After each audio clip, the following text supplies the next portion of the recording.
ನಮಸ್ತೆ ಸ್ನೇಹಿತರೆ, ಎಲ್ರು ಕಮೆಂಟ್ ಅಲ್ಲಿ ಮತ್ತೆ ಇನ್ಬಾಕ್ಸ್ ಅಲ್ಲಿ ನನ್ಗೆ ಕೇಳ್ತಾ ಇದ್ದೀರಾ, ಅಕ್ಕ ನೀವು ರಾಯರಿಗೆ ಇಡ್ತಿರಲ್ಲ ಬೆಳ್ಳಿ ಸಾಮಾನೆಲ್ಲ ನೀವು ಏನ್ ತರ ತೊಳಿತೀರಾ ಅಂತ ಕೇಳ್ತಾ ಇದ್ದೀರಾ. ನನ್ಗೂ ಗೊತ್ತಿರ್ಲಿಲ್ಲ. ನಾನೇನ್ ಮಾಡ್ತಾ ಇದ್ದೆ, ಮಾಮೂಲಿ ಎಣ್ಣೆದು ದೀಪ ಹಚ್ಚಿದೆಲ್ಲ ಜಿಟ್ಟೋಗ್ಲಿ ಅಂತ ಸೋಪಲ್ಲಿ ಇಲ್ಲಾಂದ್ರೆ ಸರ್ಫ್ ಅಲ್ಲಿ ತೊಳೆದ್ಬಿಟ್ಟು ಆಮೇಲೆ ಸಬೀನ್ ಹಾಕಿ ತೊಳಿತಾ ಇದ್ದೆ. ಯಾಕೋ ಬತ್ತಾ ತುಂಬಾ ಕಪ್ಪಾಗ್ತಾ ಇತ್ತು. ಹೋಗ್ ಸೇಟುನ ಕೇಳಿದೆ, ಸೇಟು ನಿಮ್ ಹತ್ರ ತಗೊಂಡಿರೋ ಬೆಳ್ಳಿ ಯಾಕೋ ತುಂಬಾ ಬರ್ತಾ ಕಪ್ಪಾಗ್ತಾ ಇದೆ ಅಂತ ಕೇಳಿದೆ. ಏನ್ ತರ ತೊಳಿತಾ ಇದೀರಾ ಅಂದ್ರೆ ಹೀಗೆ ಅಂದೆ. ಆತರ ತೊಳಿಬೇಡಿ ಅಮ್ಮ, ಬೆಳ್ಳಿ ಸಾಮಾನುಗಳನ್ನ ಯಾವತ್ತಿದ್ರು ಕೋಲ್ಗೇಟ್ ಪೌಡರ್ ಅಲ್ಲಿ ಇಲ್ಲ ಕೋಲ್ಗೇಟ್ ಪೇಸ್ಟ್ ಅಲ್ಲೇ ತೊಳಿಬೇಕು.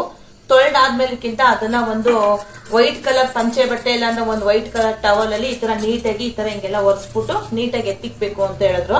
ನಾನು ವಾರ ಎತ್ಕೊಂಡು ಯೂಸ್ ಮಾಡೋದ್ರಿಂದ ನಾನು ಈ ತರ ಡಬ್ಬಿನಲ್ಲಿ ಬೆಳ್ಳಿ ಸಾಮಾನೆಲ್ಲ ಬೆಳಗ್ಗೆ ತೊಳೆದಿ ಈ ತರ ರಾಯರಿಗೆ ಬೇಕು ಅಂತ ಎತ್ತಿಟ್ಕೋತೀನಿ.